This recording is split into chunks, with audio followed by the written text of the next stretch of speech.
হাফিজি মাদ্রাসায় ভর্তি করবার সবচেয়ে উপযুক্ত বয়স কত? অনেক বাবা মায়ের মনেই এই প্রশ্নটি থাকে।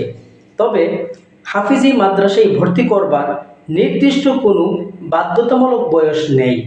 তবে অধিকাংশ অভিজ্ঞ উস্তাদের অভিমত হলো 5 থেকে 7 বছর বয়স হিফজ শুরু করবার জন্য বেশ উপযুক্ত সময়।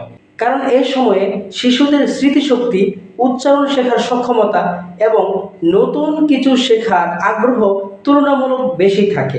তবে শুধু বয়সই সবচেয়ে গুরুত্বপূর্ণ বিষয় নয়।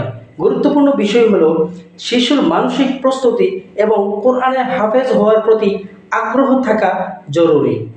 তাই তাড়াহুড়ো করে মাদ্রাসায় ভর্তি করে দেওয়ার চেয়ে শিশুর মানসিক প্রস্তুতি নিশ্চিত করা বেশি গুরুত্বপূর্ণ। সঠিক সময়ে সঠিক পরিবেশে অভিজ্ঞ উস্তাদের কাছে শুরু করলে হিফজের পথটা অনেক সহজ হয়ে যায়।